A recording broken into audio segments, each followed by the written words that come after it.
madhab itu kalaupun ada, itu bukan buat orang awam, tapi buat ahli ilmu. Karena dia beristidlal. Mampukah orang awam beristidlal? Nggak mampu. Mampukah orang awam berijtihad? Ini salah kaprah. Madhab itu artinya kumpulan pendapat ijtihad para ulama. Dan yang bisa masuk ke sana orang awam atau ahli ilmu? Ahli ilmu. Itu paham. Orang awam mana? Orang awam dalil. Dia tidak bisa beristidlal, dia pegang dalil kitab dan sunnah. Jadi salah kalau dikatakan saya madhabnya Syafi'i, dia awam. Kalau penanya bukan ahli ilmu, bukan ulama, maka dia tidak berhak bermadhab. Karena bermasuk ke dunia madhab itu dunia ijtihad. Dia mentarjih, dan itu ahli ilmu. Jadi didengerin mawon iki. Jadi tadi kan sanad kita ke Imam Syafi'i itu yang liwat Imam Muzani. Jadi sebetulnya Imam Syafi'i itu punya murid 3 yang terkenal. 1 Buaiti, siapa?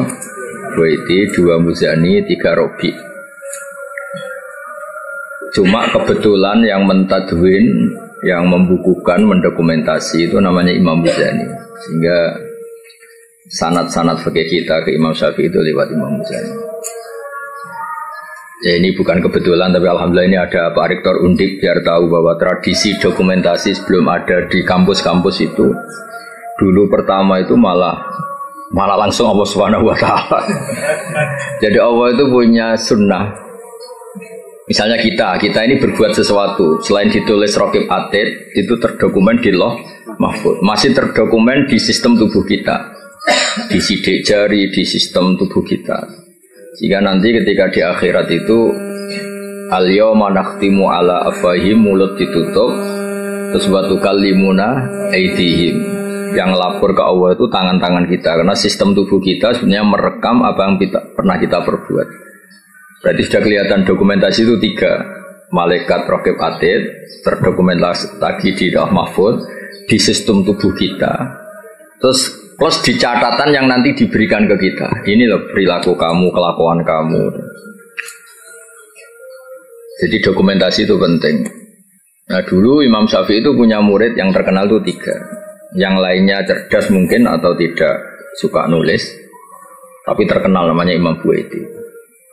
Yang satu suka nulis. Nah ini kitab ini yang saya bawa. Ini kitab itu karangan Imam Syafi'i, tapi sebetulnya riwayat Mukhtasarul Muzani. Nah di orisinil karangan Imam Syafi'i itu beliau kalau gamang atau ragu yang ngendikan ragu, kalau yakin yang ngendikan yakin. Misalnya di bab sujud itu menurut teks resmi Nabi itu kan melibatkan 7 anggota, yaitu al-jabhah, wal yaden, warubaten, wal qadamen. Kita disuruh sujud melibatkan 7 anggota ya, karuan jabhah, jidat, terus 2 tangan, terus 2 lutut, terus sama qadamen. Oke, kita sepakat yang melibatkan 7 anggota pasti sujudnya sah. Sama lagi yang melibatkan 7 anggota pasti sujudnya sah. Ada kata pasti. Tapi di bab orang syirik itu menyekutukan Allah. Misalnya orang bersujud sama berhala atau kepada berhala. Itu kan cukup watul jabah alal ardi. Apa watul jabah alal ardi? Tidak harus melibatkan 7 anggota. Artinya nggak bisa dibalik. Oh syaratnya syirik itu nak sujud yang berhala melibatkan 7 anggota kan tidak ada. Cukup watul jabah. Sehingga Imam Syafi'i ngendikan jangan-jangan sujud yang pakai watul jabah saja sudah sah. Sebab teks resmi ketika Nabi sujud itu munajatnya begini, sajadalaka wajhi, apa? Sajadalaka wajhi lilladzi khalaqahu wa sawwarahu wa syaqqa sam'ahu. Jelas di situ Nabi hanya ngendikan sajada wajhi. Jadi kalau sujud gini, emangnya Mas Syafi'i ragu. Apa itu sebagai bukti bahwa sujud itu untuk sah cukup watul jabah. Tapi tentu yang disepakati adalah melibatkan 7 anggota. Yang hanya jabah itu mukhtalaf alaih. Ya ini contoh-contoh apa? Contoh-contoh kecil ya dari. Jadi makanya ini karangan Imam Muzani itu selalu redaksinya qala Syafi'i qala Syafi'i. Terus waqala fil imla in aqama ala syai'in. Imla itu beliau kalau ngendikan, kalau dulu kan nggak ada rekaman, nggak ada video, jadi beliau ngendikan itu terus ditulis. Nah, ditulis, ngendikan yang ditulis itu bahasa Arabnya di imla. Makanya beberapa muridnya kenangannya apa? Amla ali nasyafi'iyu, apa? Amla ali nasyafi'iyu. Fatwa ini diemlakan oleh Imam Syafi'i. Beliau ngendikan, kemudian murid-muridnya mendokumentasi, itu namanya imla.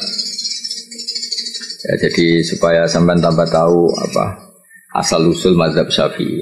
Ya, jadi, nah kenapa kita butuh mazhab? Kadang-kadang orang-orang ini mumpung ada rektor undip, kadang-kadang orang kampus tanya, agama Islam ini kan yang bawa Rasulullah SAW. Kita sepakat. Kenapa kita butuh mazhab? Misalnya di kampus ya, ekonomi ya ada mazhabnya, terus semua politik ya ada mazhabnya. Jadi kenapa dalam beragama butuh mazhab? Kalau tidak ada mazhab, kita ini terjebak tekstualis. Tapi kalau ada mazhab, ini ada pemaknaan ulang yang kadang ini lebih luas. Ya misalnya yang kita mudah memahami, misalnya begini. Jika adzan Jum'ah sudah dikumandangkan, maka wadarul ba', tinggalkanlah perdagangan, jual beli. Ba' itu jual beli. Tentu ini misalnya Pak Rektor Udip sedang ngajar, saya ada jual beli kok, saya pas ngajar, berarti gak apa-apa dong saya ada ke masjid. Oh saya ada jual beli tapi rokokan, saya ada jual beli main HP. Nah berkahnya madzhab ini terurai. Maknanya jual beli adalah sesuatu yang menghalangi kamu datang ke masjid. Jadi ba' itu berarti apa? Mutlaku mani'in. Apa mutlaku mani'in? Apa saja menghalangi kamu dari datang ke masjid itu namanya ba'.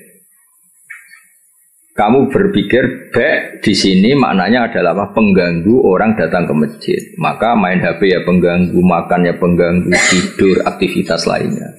Jika kata ba' kemudian menjadi makna umum, tinggalkan sesuatu yang menghalangi Anda dari datang ke masjid. Nah kenapa Allah menyebut ba'? Kebetulan saat itu peristiwanya itu ba'. Itu kan mirip misalnya saya bilang ke santri, "Cung, nak ono cah kecelakaan tolong. Kalau ada anak kecelakaan tolong." Beliau ono wong kelaparan gak kecelakaan gak ditolong. Ini kan gak kecelakaan ya, itu ya bodoh betul itu. Maknanya nolong orang kecelakaan ya pokoknya nolong sesuatu yang emergency. Orang kelaparan ya emergency, orang kecelakaan ya emergency.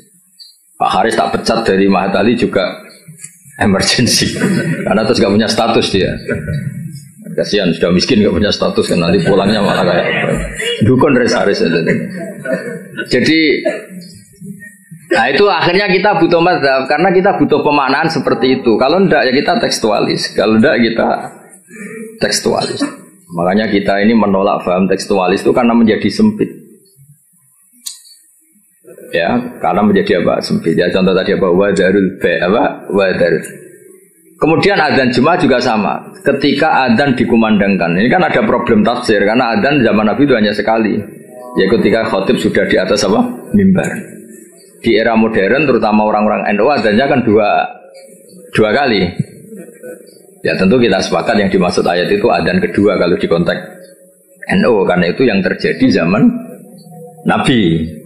Adzan kedua itu kan bikinannya Sayyidina Utsman. Nah, hal seperti itu kita butuh mazhab. Ya, butuh mazhab. Jadi kenapa ada mazhab Syafi'i, mazhab Maliki. Terus contoh terakhir ini sebelum tak tutup. Jika di wadah kamu dijilat anjing, maka cuci 7 kali, salah satunya pakai debu. Itu tagnya Nabi itu walago itu dilat. Nah kata mensucikan tentu orang itu berpikir 2 kali. Kata Imam Syafi'i disucikan itu karena najis. Karena najis baru disucikan. Kata Imam Malik ya enggak, mensucikan itu udah harus najis. Orang jijik juga dicuci. Misalnya piring saya habis didoni Haris ya tetap tak cuci meskipun enggak najis. Sing gelem tiba idune Haris sopo gitu kan. Misalnya Cambah tali meler, ngumbel meler kan ya tetap tak cuci meskipun umbel itu tidak. Lah itu terus melahirkan mazhab, yang satu bilang najis, yang satu bilang jijik. Sehingga lah kebetulan kita Syafi'i yang ikut partai itu najis. Ya kalau Nabi sendiri tidak ngendikan najis atau jijik, ini dan fal yaksilhu harus dicuci. Nah dicuci itu kan pilihannya 2, karena jijik apa karena najis. Ya seperti orang butuh uang itu. Kalau di komunitas orang miskin kan butuh uang itu karena butuh. Jadi kalau di komunitas orang kaya, orang sosialita, itu kan butuh uang mungkin karena tamak, karena rakus. Kan mereka sudah selesai urusan makan, kok masih butuh uang ya berarti karena rakus. Sama-sama dari kata butuh, apa? Sama-sama dari kata butuh. Ya ngajar lah ngajar. Kalau Gus Bak ngajar itu karena sakit sampean. Kalau Haris profesi, gak ngajar nganggur tenan. Ya itu kan sama-sama lahir dari kata ngajar. Nah, kira-kira seperti itu. Kenapa ada madzhab? Karena untuk maknani teks-teks yang ada ini penafsirannya itu beda-beda. Makanya kita butuh cara kamu memahami teks itu ikut manhajnya siapa, metodenya siapa.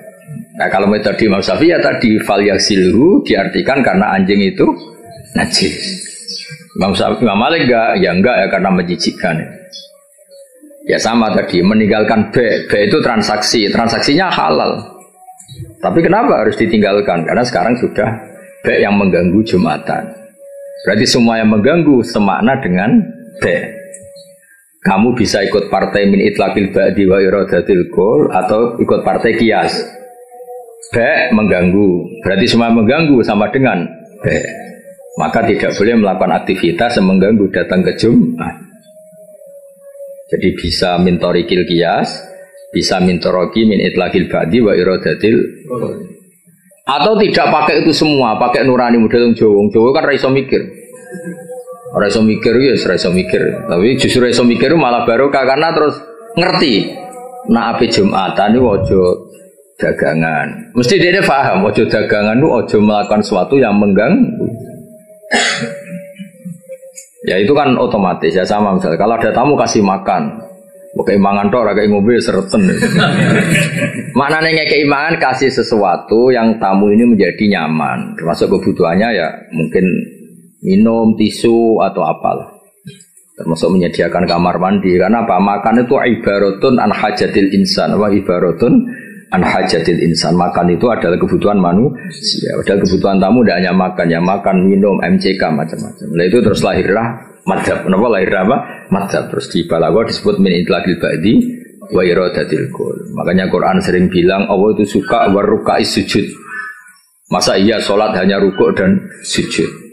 Misalnya ketika Allah muji kita, tarohum ruka'an sujadan. Allah melihat orang Islam itu berrukuk dan bersujud. Padahal sholat itu ada fatihah, ada tahiyat, ada macam-macam. Nah, itu terus akhirnya menguat teori min itlaqil ba'di wa iradatil qul. Nah, itu terus kita harus bermadzhab karena tanpa madzhab itu kita akan menjadi tekstualis. Kan bahaya kan misalnya kamu sholat, wong di Quran hanya warka'u ma'arrokin berarti rukuk tok. Ya kan jadi aliran sesat apa? Sudah kere sesat kan malah bingung gitu. Ya jadi itu apa? bentuk penghormatan kita pada madzhab Syafi'i. Jadi memang kenapa kita kan kadang-kadang orang-orang sebagian orang itu berpikir Islam ya Islami Rasulullah ngapain sih bermadzhab? Itu memang orang nggak pernah ngaji. Bermadzhab itu kebutuhan logis ya, bermadzhab itu kebutuhan logis. Kayak bernegara pun butuh penafsiran. Demokrasi terpimpin apa demokrasi liberal apa sistem republik apa kerajaan. Kan nggak mungkin kita bernegara kemudian tanpa apa madzhab. Kita harus mengikuti salah satu madzhab dari cara bernegara. Kebetulan kita republik misalnya, tidak monarki. Ya sama memaknai teks-teks dalam Quran kita butuh apa? Madzhab. Kalau tidak ya tadi terjebak dalam tekstualis atau kejumutan macam-macam. Ya ngoten nih sebagai penghormatan kula teng basal teng buyut-buyut kula ngantos wong utamaken teng kajen niku nggih mbah-mbah kula buyut-buyut kula. Jadi ora usah GR Pak Haris, Gus Pak nak ambek aku gelem sesat iku GR. Jadi tidak ada hubungannya dengan Pak Haris ini, nggak ada jasanya sama sekali intinya itu. Tapi justru itu ikhlas. Kalau orang nggak merasa berjasa itu namanya ikhlas, malah bagus ini. Oke, ngoten. Assalamualaikum warahmatullahi wabarakatuh. Waalaikumsalam. Wes dokumentasi enggak cukup toh? Emang.